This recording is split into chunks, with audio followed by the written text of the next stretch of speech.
All right, today we're jumping into a story that's all about code, control, and, honestly, the search for a much quieter, safer AI. It's all about stopping mistakes before they even have a chance to happen. This is the secret life of Azure, the Guardrail. So let's kick things off with a feeling that I'm pretty sure a lot of you developers out there can relate to. This quote from Timothy, a junior dev, just hits the nail on the head. It perfectly captures that feeling of burnout you get from managing an AI that you just can't predict. You know, that constant nagging feeling in the back of your mind, just waiting for the next error to pop up. Well, it turns out Timothy's frustration actually has a name. It's called reactive governance. And that's really just the technical way of saying you're always playing catch-up. You build your AI, you push it out into the world, and then you spend all your time and energy just monitoring it and correcting its mistakes. It's this never-ending cycle of putting out fires, and just like Timothy said, it is absolutely exhausting. So let's take a closer look at the system that's causing all this stress. People call it the approval gate, and it's basically the bottleneck where all of this reactive, frustrating work just piles up and up. I want you to just imagine a little red light on your desk that just will not stop flashing. Every single flicker is another AI output you have to manually check, another potential mistake you have to catch before a user sees it. This isn't just inefficient, right? It's a massive drain on your focus and your energy. The real goal here isn't just to get better at catching errors, it's to find a way to make that light stop flickering for good. And that's where Margaret, Timothy's senior colleague, comes into the picture. She proposes this really fundamental shift in how they think about the problem. It's time to move away from this reactive model completely. You know, it's time to stop chasing the toddler and instead just build a fence. And what's so cool here is how clearly this breaks down the two different ways of thinking. On one side, you've got the old way, catch and correct. It's basically a game of whack-a-mole, and you're always going to be one step behind. But on the other side, you have Margaret's solution, the guardrail. And that's all about prevention and constraint. The whole idea is to design the system so that those bad outputs, they just can't happen in the first place. Okay, so let's get into the good stuff. How do you actually build this thing? A digital guardrail isn't just one piece of tech. You have to think of it more like a layered defense system. There are a few key parts, and they all have to work together.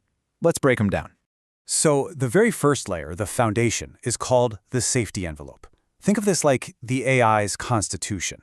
It's a set of foundational instructions, a system meta prompt, that tells the model who it is, and maybe even more importantly, who it isn't. This sets the absolute non-negotiable rules for its behavior before it even sees a single prompt from a user. And this is a perfect example of what one of these system meta prompts actually looks like. See how it's not vague? It's super direct and specific. By telling the AI you are a librarian, you're giving it a clear persona to follow. And by explicitly saying you do not discuss politics or give medical advice, you're drawing these really hard lines in the sand.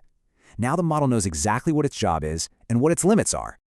Okay, so the next layer, which sits right on top of that safety envelope, is the shield. This is your active defense. It uses tools like Azure AI Content Safety to scan what the user is asking for before the AI even sees it.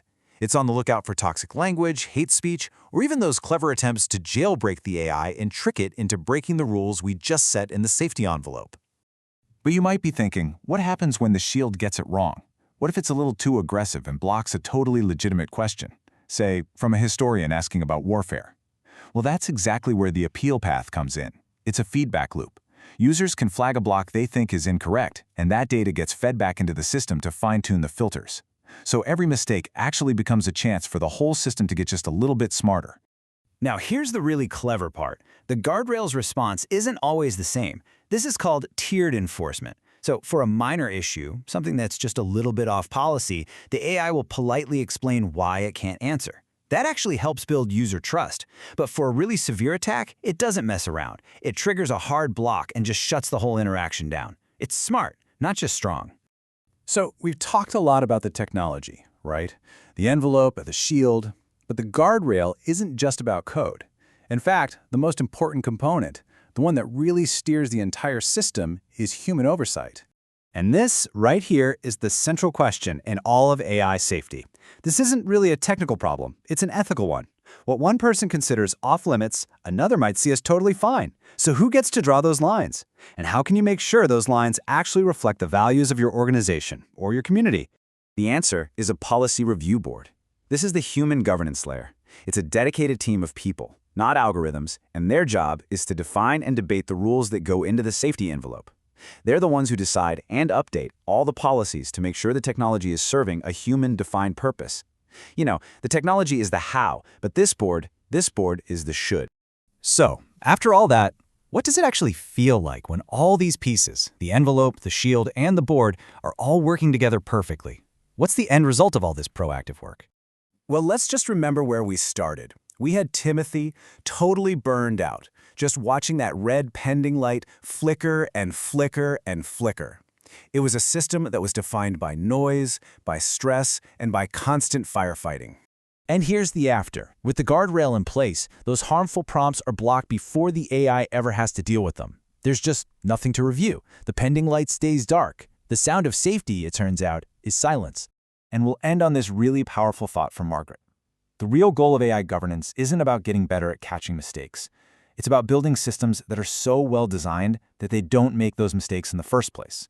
It's a huge shift from loud, stressful intervention to quiet, confident prevention. And that leaves us with one final question to think about. In our own systems, are we building fences, or are we just getting better at chasing toddlers?